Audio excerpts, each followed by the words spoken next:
All right. Hello, everybody. Um, Hold on. We're gonna restart this. So essentially, I was gonna start this deep search thinking. I don't think we're gonna do deep search because it just thinks too much. But we're gonna start a new. We're gonna make it think, but we're gonna go into some things regarding um a few things that I think people need to open their eyes to as far as the financial reality that Gen Z really faces. I think a lot of people really misread, and I think almost everybody misreads because it's honestly just kind of a predatory and a beneficial system against not just younger people, but the working classes, it seems in general. So I'm going to break everything down for you. Okay? We're going to restart here. We're going to get into it.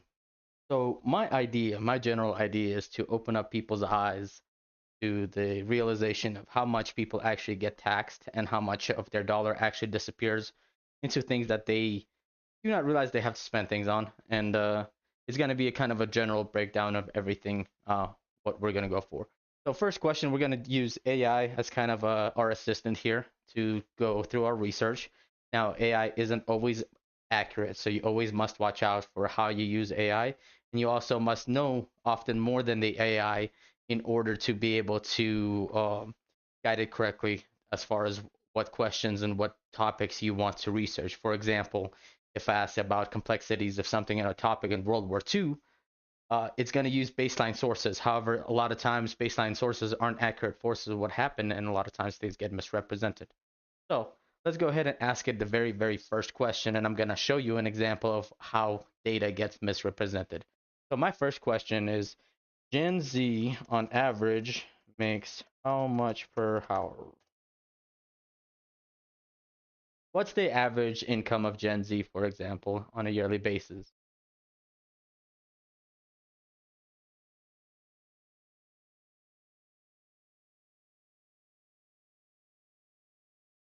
So it's doing its research, and you can see it thinking, you can see it doing its calculations and everything like that. And this is important data to kind of collect because this is going to be our baseline factor of what we're going to focus our data on.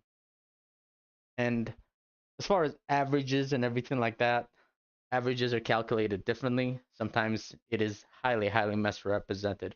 For example, as far as wages and everything like that, the average person in the United States does make around $77,000 per year. That is the calculated. However, the top 5%, for example, in our workplace, marketplace, and everything like that, they make 8 to 10 times more of income than those that are below a certain income wage. So as far as wage disparity, there's a large wage disparity for top 5% versus the bottom 95% because the income is just much different. You can see it's taking its time going through the research here, and it's still kind of calculating. And I think it's given us around probably it'll give us probably around $40,000 specifically because we're going to go for a Gen Z targeted population.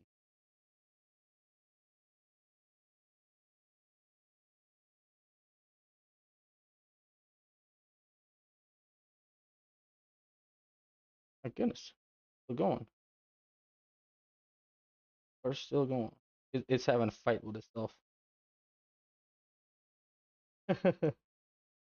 So it did its calculations. This is from 2022 data. Keep that in mind. Data is not necessarily up to data to 2025, and data may have shifted a little bit, but the general data still remains the same. Our things probably have gone worse since 22 a little bit, but not by. But we'll see. So as we can see, the calculation, the median annual earnings is $32,000, $500. $100 per year. They work about 2,080 hours per year. So they're on average, they're averaging about 15.63 dollars an hour. So I'm gonna go ahead and ask it a very important question. At this wage, do I qualify for any general social fare? This is a very important question because it'll go into kind of what situation it explains kind of how people who are on the lower end of income get mad at people who are, making $40,000 to $70,000. They feel like they're the problem, and the people that are making between $50,000 to $70,000 believe that the people that are taking advantage of the social securities and everything like that, and social programs that are put in place, they're taking advantage of. So it's a societal rift that we have currently that most people can't really they don't think about too much for some reason. I don't know why, but it. I'll explain it all. I'm just breaking down all the data so that way you guys have a baseline we go off of. If anyone is interested in this video, I doubt there's going to be that many people watching it, but it's just a kind of a deeper breakdown into our financial situation.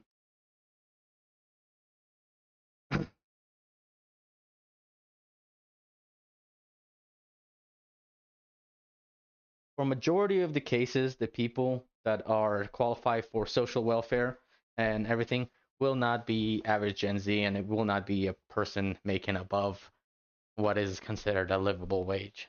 And that's kind of where most of my concern comes. And I'll kind of explain to you as it goes, because livable wage is not what it used to be. And like I said, we will break everything down right now. I'm just getting everything set up. That way this video can be recorded. My information can be out there and we can actually discuss something deeper.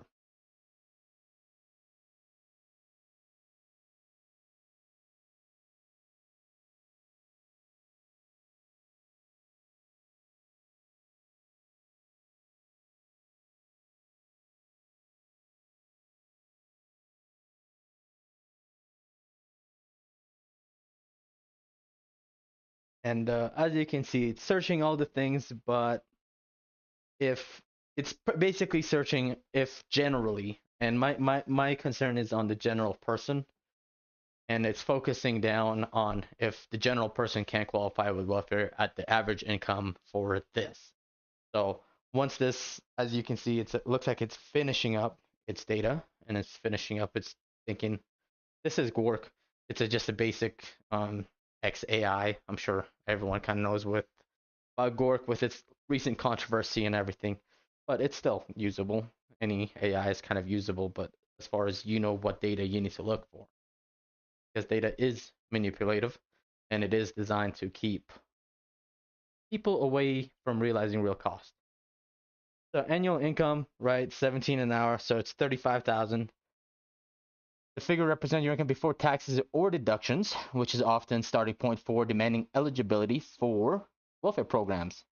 So my social welfare, SNAP eligibility depends on both gross and net income limits. Gross 100.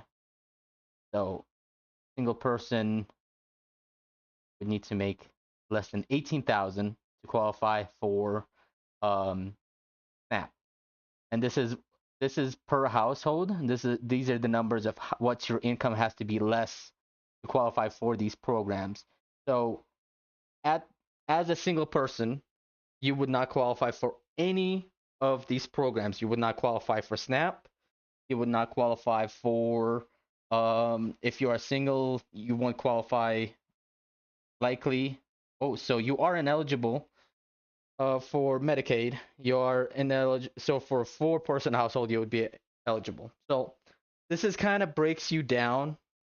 As a single individual, you're not likely to qualify for any of these social programs that are designed to really help people who are on a tight budget, because it is presumed that a person that makes $35,000 per year is qualified and is able to afford this thing.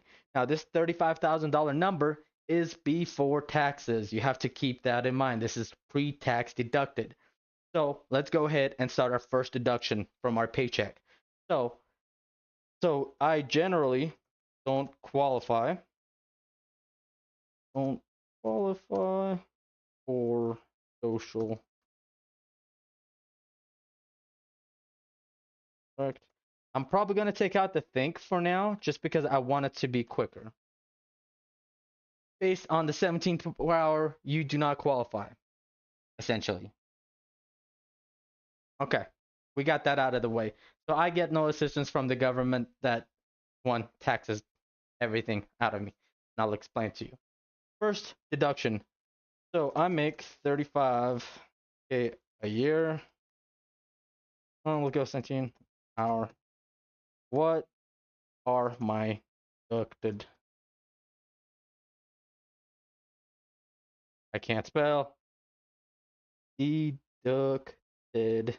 Why can I not spell deducted? Let me see what I'm doing wrong.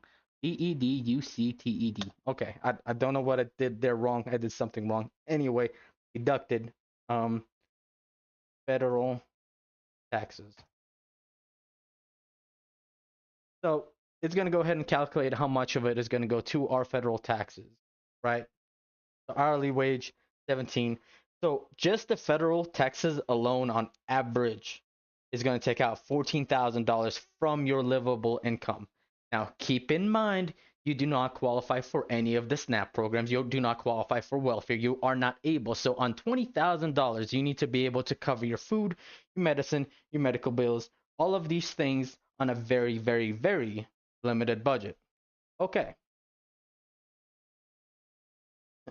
Wait, I might have misread that. Hold on.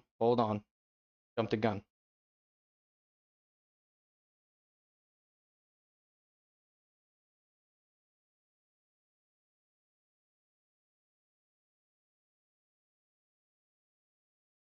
10% of income up to 11,006.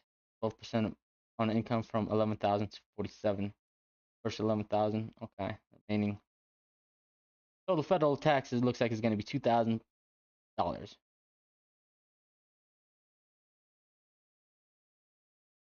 So, after our federal taxes, I just went on a rant and I was entirely wrong because I went on a but the premises is still gonna stand. Don't worry about it. I just went off on a little bit. Not the one. Oh, what am I doing? Okay. Anyway, where we at? Taxes. All right. I went off rails and I messed up. My bad. President Trump just they have rescued 10,000 what?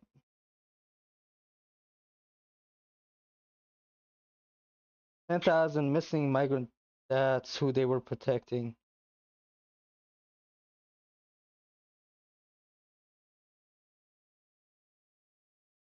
300.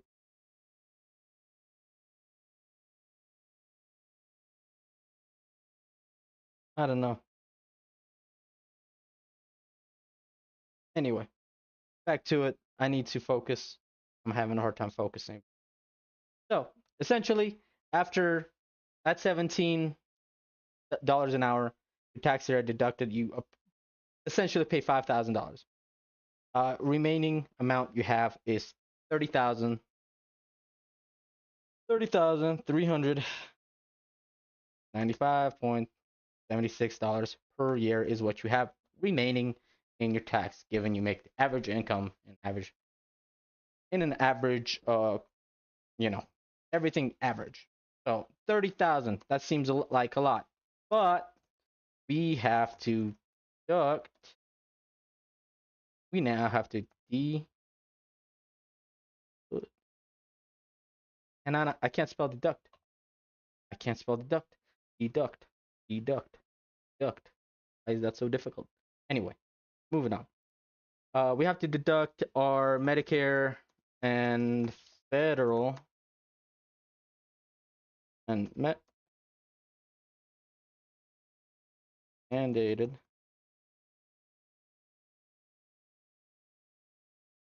So now we have to go with things like FICA. We have to go with things that are mandated by the government that are automatically subtracted from your taxes, that are automatically subtracted not from your taxes, but from your bills, from your wages.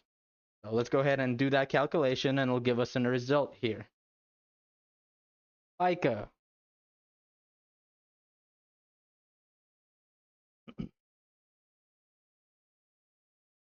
Social Security is going to take another 2,100 from you, Medicare tax, and you got federal taxes, net income.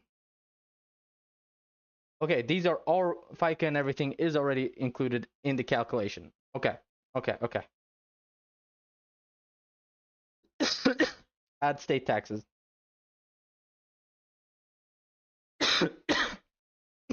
Sorry, back on track. I'm gonna go ahead and add state taxes now.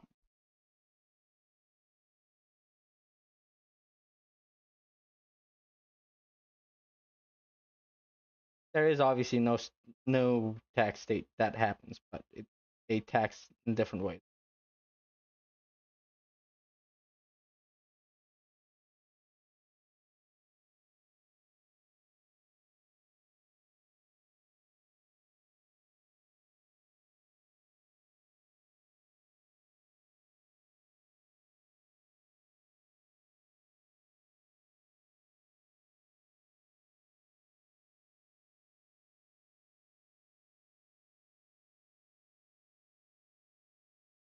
I don't apply for. Okay, I'm going off rail. I'm gonna have